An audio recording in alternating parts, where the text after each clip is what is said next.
దివ్య ప్రభావ సంపన్నులారా, నేను చిత్రాంగదామారుని మీ రాకుమారు ఉలూచీదేవి నాకు పెద్దల్లి. వృధా స్వాభిమానాలకు లోనై పంతాలు పెంచుకుని మా తండ్రి నేను యుద్ధానికి తలపడ్డా. మా తండ్రి మరణించాడు. వినండి, పితృహత్యకు వెనుకాడని ఈ మానవుని చరిత్ర. సావధానంగా వినండి. ఆ పాప పరిహారానికి మా పెద్దల్లి పంపును మీ లోకానికి వచ్చాను. మిమ్మల్ని అర్థిస్తున్నాను. నన్ను కరుణించి సంజీవ రత్నాన్ని ప్రసాదించి నాకు పితృభిక్ష పెట్టండి. చెప్పండి సమాధానం. ఇది మీ సొత్తు. మీ ప్రాణరక్షణకై మహాదేవుడు కటాక్షించిన అమూల్య ధనం. ఈ రాకుమారుని మొసలి కన్నీటికి మోసిపోయి మణిని ఇతనికి ఇచ్చామే అనుకోండి, అది మన లోకం దాటి మానవ లోకమే చేరిందనుకోండి. అనుకోకండి. అలా అనుకుంటే ఇంకేముంది? అది అక్కడే, మనం ఇక్కడే. అవును, ఆ రత్నాన్ని ఈ మానవుడికి ఇవ్వడానికి వీలు లేదు. మహారాజు ముఖం చూచి మీరు వెనుకాడవలసిన అవసరం లేదు. సంజీవమణికి మీరే అధికారులు. మానవులు నాగజాతికి శత్రువులు. వారిపై దయదలిచి మీ స్వార్థాన్ని వదులుకుంటారా? ప్రాణధనాన్ని చేజేతులా పారవేసుకుంటారా? తండ్రిని తమిన నీతుడు రత్నాన్ని నీకు అప్పగించం. అదేనా మీ సమాధానం? బాంధవ్యాలు పరిగణించిన స్వార్థపరులు, ఆ పన్నులకు అడ్డుపడనల్లని క్షుద్రులు, జీవకారుణ్యం లేని పాషాణ హృదయులు. మీలో కనికరము ఉపకార చింత ఉంటాయని ఆశించి ఆర్థించడం నాదే పొరపాటు. నేను ఆ రత్నం కోసం వచ్చాను. రత్నాన్ని తీసుకుపోతాను. దక్షత ఉంటే వచ్చి రక్షించుకోండి. మన్నించండి తాతయ్య. అలా నిబిడమై చూస్తూ నిలబడతారే. ప్రాణాలు వెలబోసైనా సరే సంజీవని రక్షించుకోండి. పదండి.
నిన్ను వధించే తీసుకుపోతాను రా.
నాకేవో దుశ్శకునాలు కనిపిస్తున్నాయి.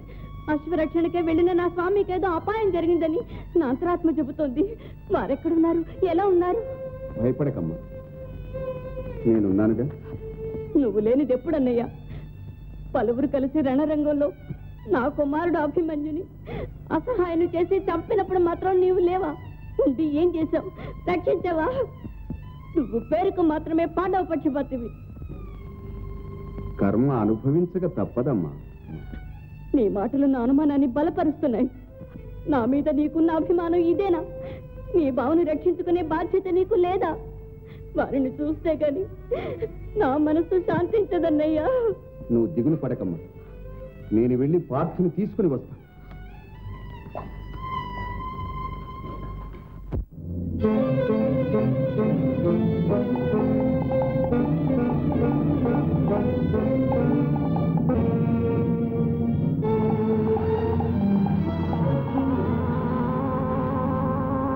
తెలివి ఏమిట్రా శబ్దం? ఏమిట్రా శబ్దం?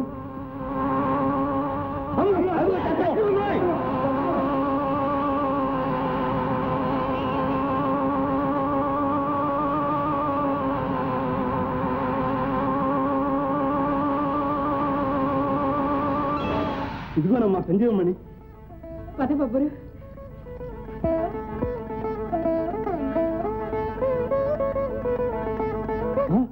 ఎలా కనిపించదే? ఎట్లా మాయమైంది? అంతా ఇక్కడే ఉన్నావుగా. నాకు అర్థమైంది. మణి తెచ్చావని పగపెట్టి ఆ నాగులే ఈ పని చేసి ఉంటారు. అయితే మణిని సాధించినట్టే మాయావులను కూడా వధించి నాన్న తలను తీసుకొస్తాను. అది నీకు సాధ్యం కాదు. మానవులు ప్రవేశించలేని ఏ మాటనో దాగి ఉంటారు. అంతేనా? నా సాహసమంతా వ్యర్థమేనా? నా పాపానికి నిష్కృతి లేదు. నేను జీవించి ప్రయోజనం లేదు. అమ్మా, తండ్రిని మెప్పించాలని సాహసించి మీ అందరినీ నొప్పించాను. పితృహంతుడైన ఈ మహాపాపి క్షమార్పుడు కాడు. నా అపరాధానికి తగిన శిక్ష విధించి నన్ను వధించు. తొందరపడుకుని ఆయన పతిశోకంతో బాధపడుతున్న తల్లికి పుత్రశోకం కూడా కలిగిస్తావా? నన్ను వారించకండి. ఈ అభాగ్యుడు జీవించినందువల్ల ఎవరికీ ఆనందం లేదు. అప్రతీప ప్రతాపుడవై దిగ్విజయం సాగించి రాజసూయం చేయించావు. దేవతలను మెప్పించావు. నిన్ను జయించడమే గర్వంగా భావించాను. నా అపరాధం తెలుసుకున్నాను. నిన్ను బ్రతికించి నీ పాదాలపై పడి క్షమాభిక్ష పుచ్చుకునే భాగ్యం ఈ జన్మలో నోచుకోలేదు. ఆ లోకంలోనే అర్థిస్తాను. ఇది వీరలక్షణం కాదు. వచ్చాడమ్మా కృష్ణ పరమాత్మ. ఆపద్బాంధవ, దీనరక్షక, నీవు తప్ప మాకు దిక్కు ఎవ్వరూ లేరు. మా స్వామిని మాకు దక్కించు పరమాత్మ.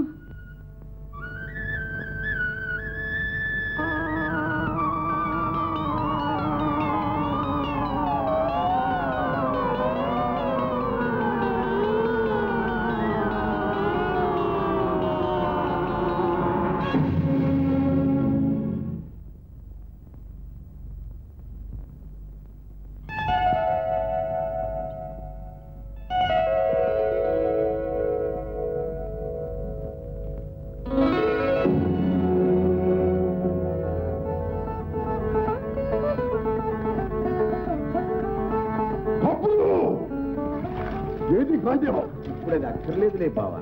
బావా అవును, నేనే. అదిగో నీ కుమారుడు బబ్రువాహన్. పంతాలతో నిన్ను ఓడించి భక్తితో బ్రతికించుకున్న ధీరుడు. నా అపరాధం క్షమించండి నాన్నగారు. నీ వాసించినట్లు నిన్ను మించిన కుమారుడే అర్జున. అయితే ఇదంతా నీ వినోదమేనా బావా? విధి విలాసం. తానే కర్తనని మానవుడు అహంకారం ఆవేశం పెంచుకున్నప్పుడు ఈ పరిణామాలు తప్పు. తనకంటే అతీతమైన మహాశక్తి ఏదో జగన్నాటకాన్ని ఆడిస్తున్నదని తానొక పాత్రనని గ్రహిస్తే అతనికి ఏ బాధ్యత లేదు, బాధ లేదు, అంతా ఆనందమే.